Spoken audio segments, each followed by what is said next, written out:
everyone, welcome. Here's a quick video to try and help you use Grammarly with full functionality on your mobile device. This is Chrome, through Chrome on your mobile device with either Android or iPhone. I'm using Android. As we all know, if you go to Grammarly on Chrome on a mobile device, it's going to give you this nonsense on the screen about installing a keyboard. The keyboard's atrocious and how it doesn't work.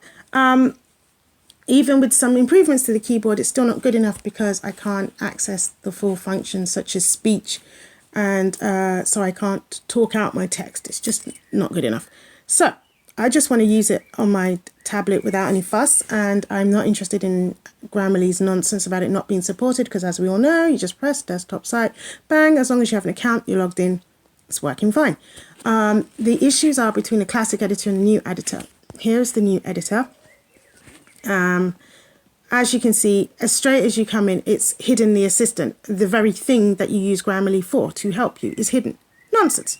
You have to access that manually. Then before, to not waste time in this very limited version, you'd press something like performance or set goals. The little box would come up. You'd enlarge the screen, pull it up. There'd be a menu down here with the extra things that they again have hidden for no reason. Human proofreader, plagiarism checker, the settings, and if you pressed the question mark, what would happen is a box would come up and one of the options would be switched to the classic editor. You would just do that and then all your problems were solved. Unfortunately, for some reason, now when you press it, what happens? Bam, disappears. So you are stuck in this limited version. Have a look at the options for editing here. This is all of them. As you can see, they're extremely limited, and two of them say they're experimental. It's a nonsense.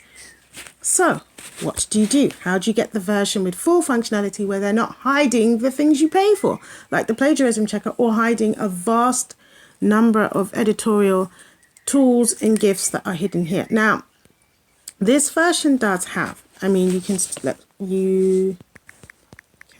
still, so I'm misspelling this on purpose, edit, okay? You can still edit.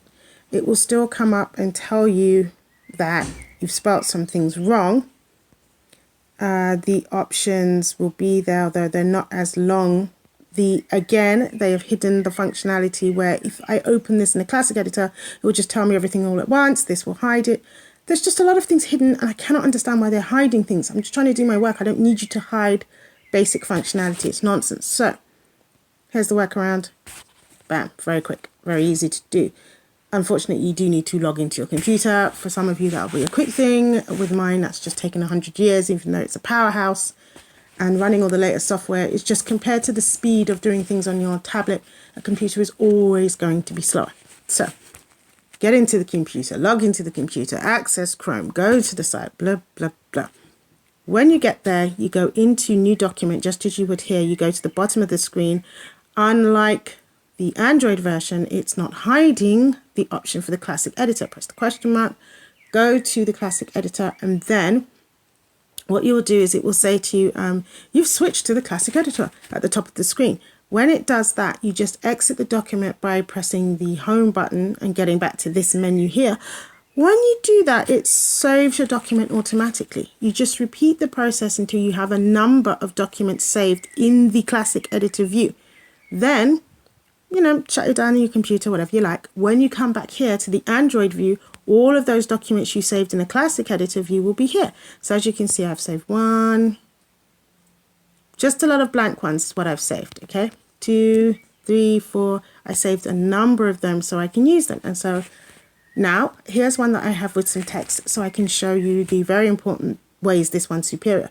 If you look here, you'll see that I have access to the plagiarism checker right there in the side menu. Nothing is hidden. It begins editing straight away as soon as I paste in text or upload text. It starts to edit it instead of all the options being hidden. I don't have to press Start Assistant. And then when I go to the options for correct, I can even just press the correction or press the button, and then all the information that I need is there straight away. It doesn't hide it into 2 or 3 separate bits as you saw in the other one, where it's explaining it in nonsensical ways. Now, these explanations are very useful as you improve your academic skills, particularly because, as you know, there's a huge focus on independent study, which basically means fend for yourself, kiddies.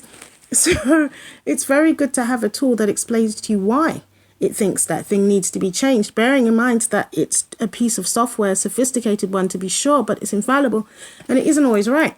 So you sometimes will need to read why it's saying it's wrong to understand if it's making a mistake, there you are. You can't just blanketly rely on it. You must improve your skills, but it's a heck of a good tool to improve and to learn to do that, okay? So now here's the real thing that really kicks us in the teeth.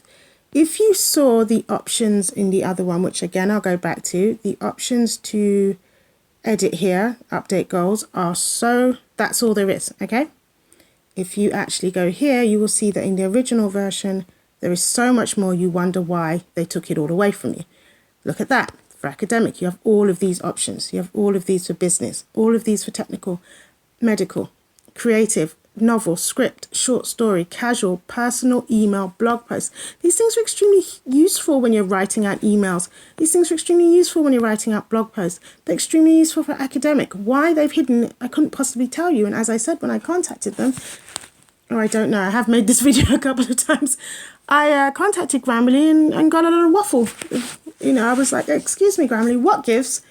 I've paid for the professional version, and even with the free version, I should be able to access all the editing tools I had before. And I was told the usual company line, it's not supported, it's not supported. I was like, what do you mean it's not supported when I'm using it fine?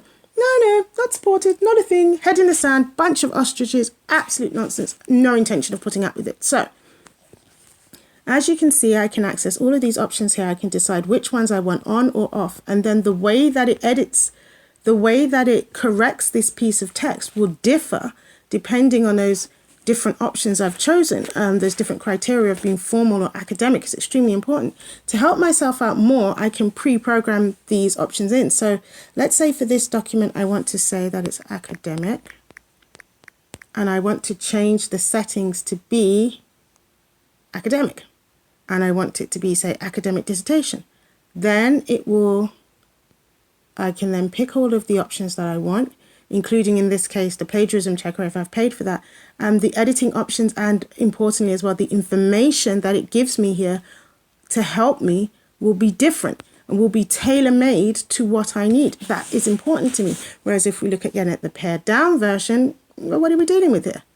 Not very much, and certainly not anyway. So if we have academic there, you'll see it, but then you'll see that these options here don't change.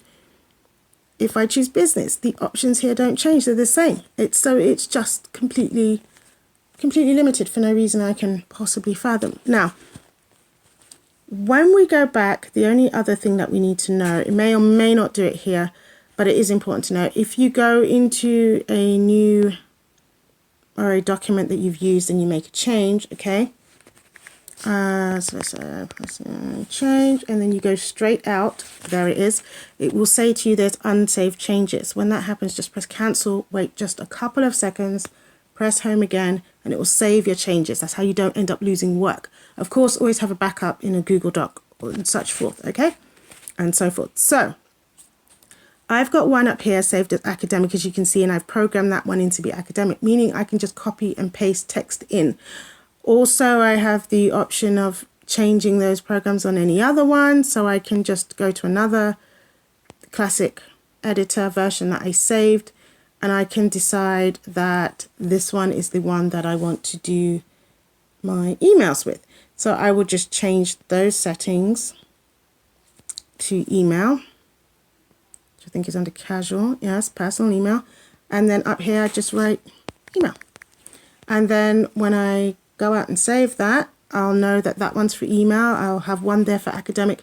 This just helps me to use Grammarly with its full functionality without being told any nonsense about I have to use my PC. I don't know about you, but I don't want to lug out my computer, which is a 17-inch Mamma Jamma, which, like I said, fast enough for a computer, but pretty slow compared to Android. Every time I want to edit an email, I certainly don't want to drag out my computer. What about when I'm outside? Am I supposed to be, I can't possibly edit my email, so I can't possibly get this chapter of work done. I've got to, go home and sit down and log onto my computer. What on earth for?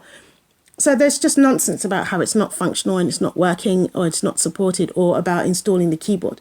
You can see that it's working. It's all fine. I have no idea what Grammarly's issue is with Android, or why they want to pretend it doesn't work, or what's going on, and I don't care. We just stick to the things that work and help us to be productive. This is one of the things that work. It will help you to get your work done. And that's the point, right? Productivity. We want to do things as efficiently as possible without any stress or undue stress and effort, which is just, why suffer for no reason? You know what the name of the series is? Give yourself a fighting chance. So that's just what we're doing here. Okay, excellent. Until next time, everyone. Bye-bye.